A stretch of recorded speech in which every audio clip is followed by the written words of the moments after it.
बिस्मिल्लाहिर्रहमानिर्रहीम, अस्सलाम वालेकुम। मैं हूँ जैस्मीन मंजूर और आप देख रहे हैं प्रोग्राम बस बहुत हो गया।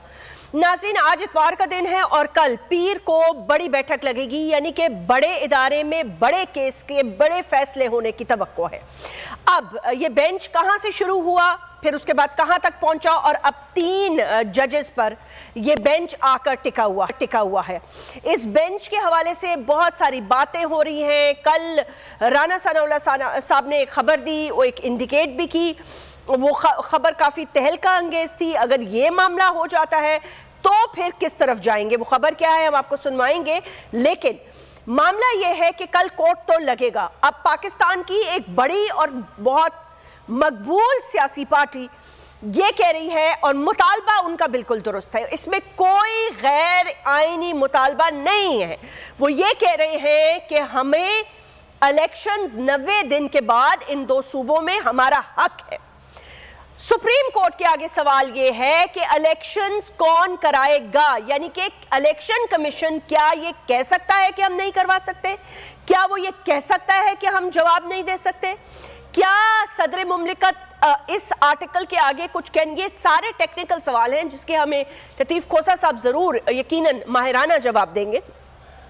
लेकिन यह भी बात तय हो चुकी है, कहा यह जा रहा है, तहरीक इंसाफ के चेयरपर्सन इमरान खान साहब ने कहा कि हाथ मिलाने की बात तो कोई नहीं हो रही, बात सिर्फ है एक ही नुक्ते पर बात होगी और वो है इलेक्शंस पर बात करनी है तो 100 बिस्मिल्लाह, वरना कोई बात नहीं होगी। अपने तमाम खिलाड़ियों से कह चुका हूं कि तैयारी पकड़ लें। अगर इन्होंने सुप्रीम कोर्ट को दबाव मिलाए, सुप्रीम कोर्ट के जजेस के खिलाफ कोई महाजराई तो पहले ही हो रही है, लेकिन खुदा न खास्ता अगर ये बढ़ जाता है माहौल तो फिर उसके अंदर हिकमत अमली क्या होगी।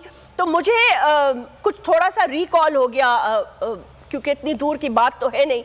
चीफ जस्टिस इफ्तिखार मोहम्मद चौधरी साहब इमरजेंसी के दूसरी दफ़ा जो हालात पैदा हुए, जिस तरह फिर एक तहरीक बनी, तहरीक में बहुत लोग शामिल हुए, नवाज शरीफ साहब उस तहरीक का सबसे अहम हिस्सा थे और जरदारी साहब की हुकूमत छोड़कर उसमें से निकल गए और गुजरांवाला तक पहुंचे तो एक टेलीफोन कॉल आया और इफ्तिखार मोहम्मद चौधरी साहब बहाल हो गए। सो बहरहाल इस तरह की एक बहुत बड़ी तल्ख तारीख तो है, लेकिन दूसरी तरफ की बात भी सुनना जाहिर सी बात है इंपॉर्टेंट है। वो ये कहते हैं कि ये वो 3 जजेस हैं जिनसे हर फैसला नून लीग के खिलाफ आता है।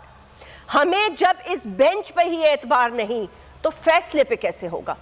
नाज़रीन, हमें ज्वाइन कर रही हैं डॉक्टर यास्मीन राशिद साहिबा, आपकी सीनियर मेंबर हैं और उसके साथ साथ सेंट्रल पंजाब की सदर भी हैं, और उनके साथ आज हमारे गेस्ट होंगे लतीफ़ खोसा साहब, सीनियर लॉयर हैं, पाकिस्तान पीपल्स पार्टी के सीनियर मेंबर हैं और बहुत ही वेटरन और सियासतदानों के साथ साथ माहिर कानून जिनको कह सकते हैं कि जो पाकिस्तान में अब चंद ही रह गए हैं, उनमें सीनियर मोस्ट में लतीफ़ खोसा साहब शामिल होते हैं। सेनेटर गौस मोहम्मद नियाजी PMLN के एक सीनियर रुकन है। मैं लतीफ़ खोसा साहब आपको वेलकम करती हूँ। गुफ्तगू का आगाज़ आपसे शुरू करूँगी। चलिए अब मुझे ये बता दें कि क्या होने जा रहा है। मतलब है, एक साउंड बाइट में चाहती हूं चले सुन लें कि राना सनाउल्लाह साहब ने कहा कि ये ऑन द कार्ड्स है, एक्सपेक्टेड है, कल इजलास में PDM ने इस पे बात की होगी। जाहिर सी बात है कुछ इत्तेफाक राय बना होगा तब ही तो ये हुआ। तो अगर कल जब प्रोसीडिंग्स शुरू होती हैं और ये मामला चल पड़ता है तो फिर किस तरफ जा रहा है मुल्क? जरा सुना दे राना साहब क्या कह रहे हैं। जहाँ तक रेफरेंस दायर करने की बात है तो ये बात अंडर डिस्कशन तो है, लेकिन अभी इसके ऊपर कोई फैसला नहीं हुआ। ये तीनों मुअज़्ज़ज़ जज साहिबान जो हैं, इनका एक काफ़ी लंबा रिकॉर्ड है कि इन्होंने ऐसे फैसले दिए हैं कि वो फैसले जो हैं वो PMLN के ख़िलाफ़ गए हैं।